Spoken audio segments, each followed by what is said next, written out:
está investigando ahora el juez federal Ariel Lijo. Gracias.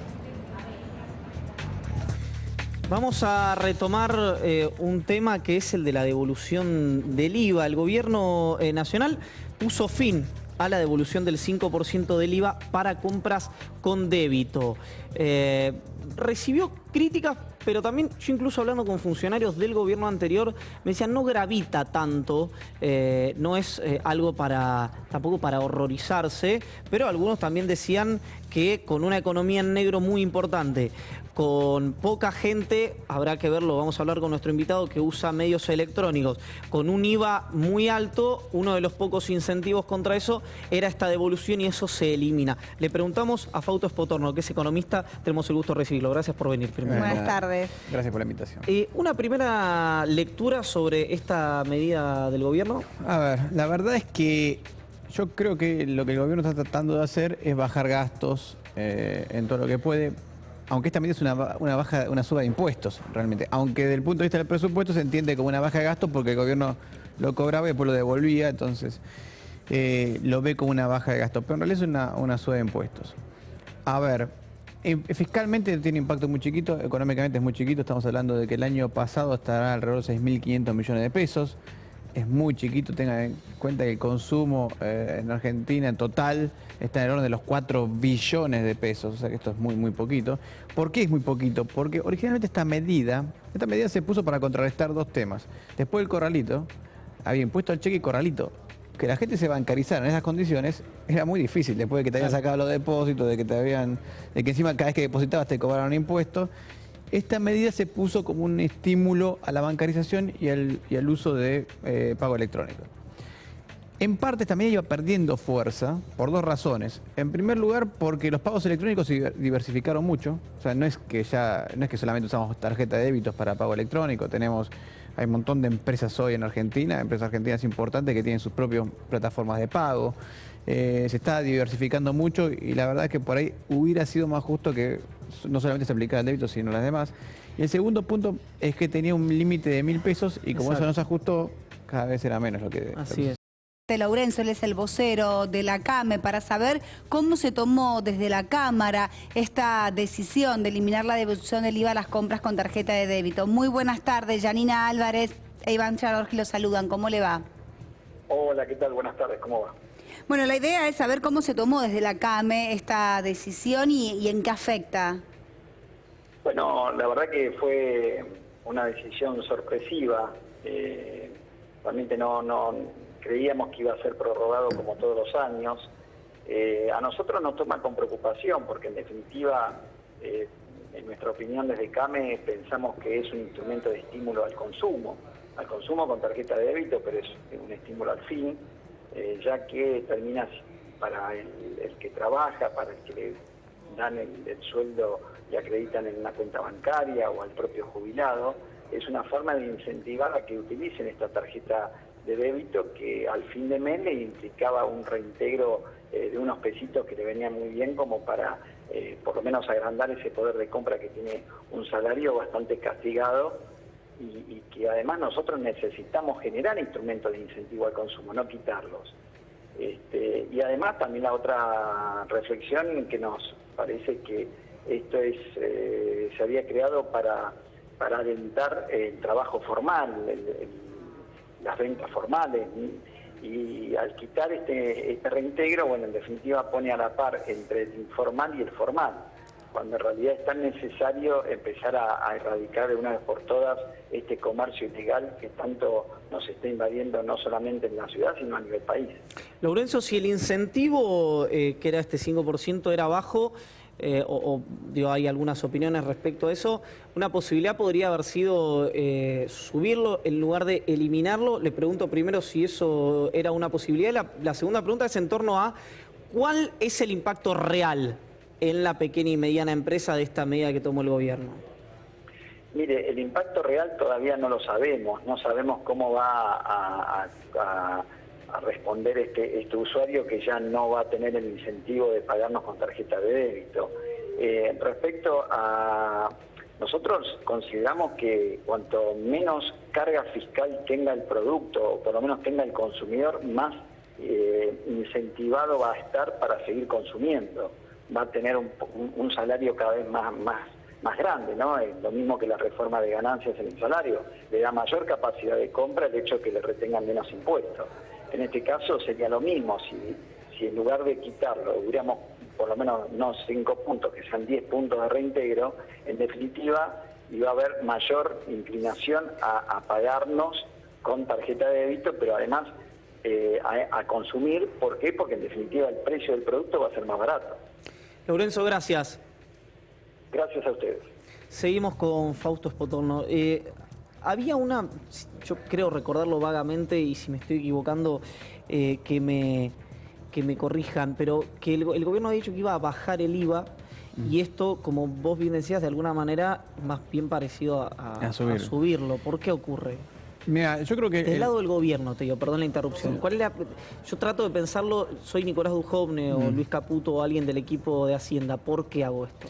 Mira, lo que le está... A ver, hay que entender algo que pasó en el mundo, que por ahí uno lo ve en los diarios, en la televisión, y no se entiende el impacto que tiene en Argentina.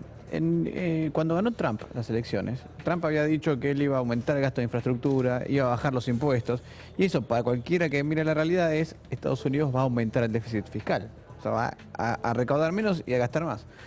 Y si eso sucede, va a tener que emitir mucha deuda para financiar ese déficit fiscal. Porque si vos recaudás 100 y gastás 120, te faltan 20 que tenés que emitir en deuda. Ahora, ¿qué pasa cuando emitís mucha deuda? ¿Qué pasa? Estados Unidos no emite deuda. Estados Unidos emite muchos bonos, el precio del bono baja. Entonces la tasa de interés sube. Y como subió la tasa de interés internacional, todos los inversores dijeron, ¿para qué vamos a estar peleándonos acá en Argentina o en Bolivia o en Colombia por 3, 4 puntos si le podemos prestar a Estados Unidos al 2,5? Entonces los fondos salieron de Argentina, de los países emergentes, y se fueron a Estados Unidos. Y eso hizo que los países emergentes no pudieran colocar deuda. Desde que ganó Trump no hubo prácticamente colocaciones de países emergentes de deuda en el mercado internacional. Y eso le puso una presión al gobierno argentino muy grande, porque tiene un déficit fiscal muy grande que tiene que financiar. No lo quiere financiar tanto con dinero para no generar inflación, porque hay un objetivo prioritario de bajar la inflación. Entonces tiene que financiarlo con deuda. Ahora, si no puede colocar deuda, Fausto, perdón la interrupción, pero este panorama que vos relatás era si ganaba Trump. El gobierno apostó todo a Hillary. Eran dos candidatos en un bipartidismo. La verdad es que uno de los dos podía ganar. Había un 50 y 50. Parece, ¿cómo decirlo?, con poca previsibilidad si ese es el escenario que decís y no había plan B. Es que este era el plan B. El plan B y corregir las cuentas fiscales más rápido. El plan A era tratar el gradualismo, que igual sigue siendo gradualismo, ¿no? Pero era gradualismo total, el mercado nos ayudaba, apoyamos a Hillary y vamos a tener apoyo norteamericano, nos van a prestar plata. Ganó Hillary, ganó Trump, hay que ejecutar el plan B. ¿Cuál es el plan B? Y bueno, hay que ajustar las cuentas públicas más rápidamente. ¿Por qué? Porque cuanto más tiempo tardemos en cerrar el déficit fiscal, más riesgo tenemos de que alguien diga, muchachos, no te prestamos más plata. Y ahí, una de dos. Si no te prestan más plata, hay dos opciones. O subir los impuestos dramáticamente y frenar la economía, o emitir dinero y volverse a la inflación. Exacto. Ahora, siempre al margen del número, Fausto, de que si eran 4.000 millones de pesos, 6.000, que la verdad es que no gravitaba en lo que era...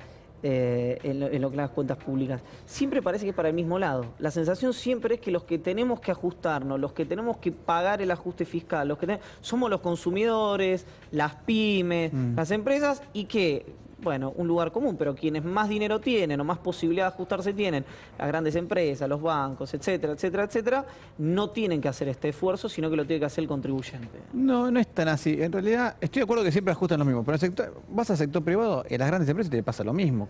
Argentina es el segundo país con mayor carga tributaria sobre las empresas en el mundo. O sea que el que no se ajusta es el sector público.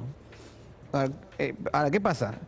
¿Qué es lo que ha pasado en los últimos años? Como el empleo se estancó en Argentina, el sector público empezó a tomar empleo, ¿no? Y ahí empezó un círculo vicioso que es terrorífico, porque está bien, contrato gente porque no consigo empleo, entonces ¿qué hago? Subo los impuestos, esto va en la nación y en las provincias, esto fue general de la política argentina. Como no consigo empleo, contrato de empleo público, no me dan las cuentas, subo los impuestos, se frena la actividad económica, el sector privado contrata menos gente, entonces yo contrato más, y empezás a entrar en un esquema donde el sector público cada vez contrata más gente, pero tiene menos plata para financiarse porque desestimula el sector privado. Y ese círculo vicioso que estuvo en la Argentina en los últimos años es difícil de dar vuelta. Porque ahora lo que tenés que hacer es lograr la inversa. Es decir, bueno, necesito empezar a reducir el empleo público que no necesito, que fue creado para solucionar la falta de empleo, y al mismo tiempo que el sector privado genere empleo. Ahora, te planteo una discusión que seguramente la habrás tenido ya durante este año. Se subió un 26% de los cargos jerárquicos en el Estado. Es decir, se echó a gente que, digo, mal, bien, yo creo que mal, el gobierno creerá que bien, esa discusión posterior, pero gente que cobraba 8.000, 7.000, hasta 6.000 pesos, por el mínimo vital y móvil sube a 6.080 ahora en enero. Ya estamos transitando ese mes, y se subió un 26% de los cargos jerárquicos, que cobran entre 30.000, 40.000, 50.000 pesos en el Estado. Después, vamos a la cuestión del gobierno. El déficit fiscal, 1.9 había dicho el FMI, yo en eso muy ortodoxo soy. Se subió a 4.8, 4.2 dijo el ministro Duhovne que va a hacer. Es decir, casi se triplicó, se duplicó un poquito más de lo que se duplicó. Todo lo que tiene, las inversiones, el consumo en el PBI pasó del 86% al 88%. Es decir, digo, todo... ¿Dónde está el éxito del primer año de política económica del gobierno? No, en fiscal no hubo nada. A ver, el déficit fiscal que había prometido... Esto es medio difícil de explicar, pero el déficit fiscal que había prometido para acá era de 4,8% del PBI. Ahora vamos a cerrar en menos de 4,8%. Sí. Pero ojo, cerramos menos porque el blanqueo dio muy bien y porque subió el PBI. Cuando el INDEC corrigió el PBI que medía Pradgay, que no era el oficial tampoco, era más bajo que este. Y de hecho, lo que había prometido para verlo, una baja de 1 punto en el déficit fiscal, se va a terminar probablemente bajando 1 punto, pero por blanqueo y por diciembre, por este mes. Dio 1, para que tengan una idea, 1.3 del PBI dio el blanqueo de este mes. O sea que eso se la baja el déficit fiscal. El resto no hubo mucho. Yo creo que, sí estoy de acuerdo con vos, que el gobierno no vio el tema fiscal o no le dio prioridad desde el inicio que había que darle, ¿no? Pero tampoco, y también retrocedió el consumo, cerraron empresas, bueno, todo lo que ya sabemos que ocurrió este año. Pero eso fue creo que por otras medidas que más vinculadas al tema de tarifas, al tema de la inflación. Corregir el tipo de cambio, claro, por la inflación. Claro, pero ¿y entonces dónde? Mi pregunta es... Ese costo había que pagarlo, sabíamos que había que pagarlo. Lo que pasa es que lo que uno sospechaba es que ese costo lo ibas a pagar contra una baja del déficit fiscal, entonces quedaba una economía... Y con inversión. Quedaba una economía que por lo menos estaba... El 2016 nadie lo especulaba bueno, de hecho ni siquiera el presupuesto, porque el presupuesto que quería ser optimista daba 0,5 de crecimiento original. O sea, estaba... Esa frase es como la del ministro saliente, ya ex de Hacienda y Finanzas, Alfonso Pratgay, de si hacemos las cosas bien el dólar va a estar más cerca de 12 y si hacemos, o de 9, no me acuerdo qué había dicho, pero y si hacemos las cosas mal va a estar más cerca, sí, de 12 y si hacemos las cosas mal va a estar más cerca de 16. Sí. Y que ya en 18 de diciembre, creo que era 22 de diciembre, estaba 16.10, una cosa así. Sí.